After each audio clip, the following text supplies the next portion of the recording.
In the world of academia, there's this quiet but constant battle going on. It's the tension between doing serious scholarly work and, well, getting into the public spotlight. For a lot of academics, seeking that kind of attention feels like a really dangerous game, like you're putting your reputation on the line. But what if that whole idea is just wrong? Traded legitimacy for the limelight? I mean, that phrase, it just perfectly captures this unspoken rule you find in so many academic departments. The thinking goes something like this.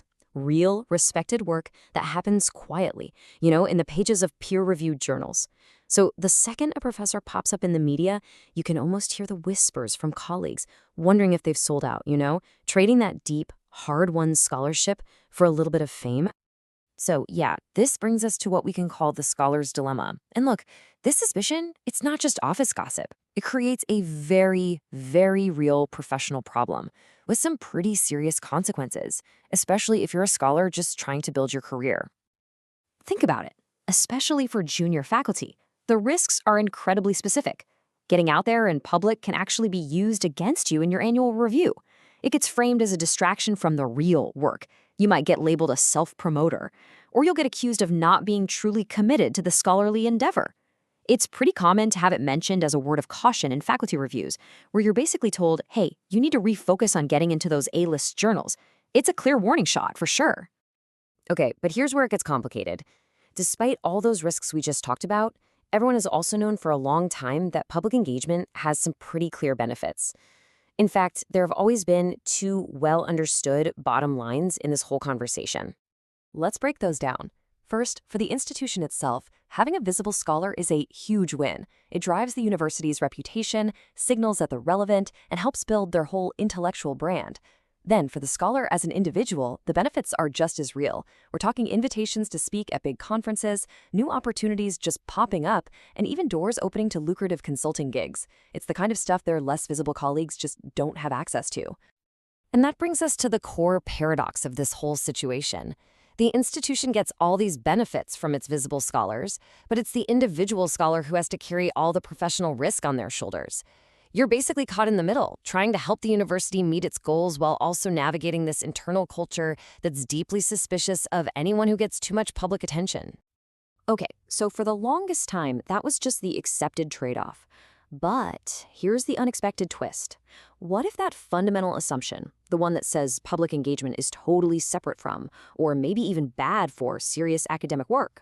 What if that's just completely and totally wrong? This is the big question, the one that really changes the whole game. What if public visibility doesn't undermine your scholarly contribution, but actually amplifies it? I mean, what if getting media coverage for your research isn't just about building a public profile? What if it actually helps your work get in front of other academics? And what if, get this, it directly boosts the very things the academic world cares about most, like citation counts? Well, it turns out there's a growing mountain of evidence that points to exactly that. It suggests there's a powerful, previously overlooked third bottom line, one that connects public visibility right back to the heart of what matters, core scholarly impact. Check this out. One recent study found that research articles that got featured in the media, they ended up getting way more citations in academic journals. We're talking, in some cases, over 70% more. Now, let's be clear. This isn't about being famous to the public. This is about having more influence among your actual peers in academia. So, how on earth does that happen? Well, the mechanism behind this is something called altmetrics. These are basically tools that track how research is being talked about and shared online, on social media, in news articles, blogs, all that stuff.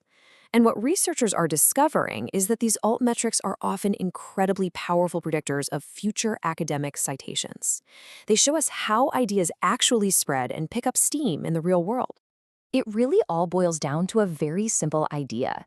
Visibility drives discoverability. I mean, think about it. We are drowning in information. So scholars, like everyone else, tend to cite the work they can actually find and know about. When your work gets media coverage and is discussed online, it just dramatically boosts the odds that your academic peers will discover it, read it, and ultimately cite it. So there it is, that overlooked third bottom line. It's scholarly impact. Plain and simple. It's not about personal branding or doing PR for your university. It's about the work itself. Public engagement is no longer a distraction from the real work. It's a direct route to making that work more powerful and influential, right inside the academic community. So, what does this all mean? It means it is time for us to start rethinking the rules. We have to finally retire this old, false choice between being a serious scholar on one side and a public intellectual on the other. The game has totally changed, and it's high time our thinking catches up. The new way to look at this is simple. Public visibility isn't a trade-off. It is a force multiplier. It takes rigorous, important work and just accelerates its reach, its relevance, and its impact. It's the thing that helps ensure that valuable research doesn't just die in some obscure journal that only a handful of specialists will ever read. Okay, so what's the action plan here? For universities and the people who run them, the path forward seems pretty clear. First, you've got to normalize it. Just stop treating public visibility like it's something suspicious. Second, you need to incentivize it. Actually reward scholars for doing this work in their reviews and promotions. And third, you have to train for it. Give your faculty the skills and the support they actually need to share their amazing work with the world effectively. So, in this new world of academic impact, the question isn't really whether visibility matters. We know it does. It matters for the institution, it matters for the scholar, and most importantly, it matters for the research itself. The real question we have to ask ourselves is this: are we really making it count?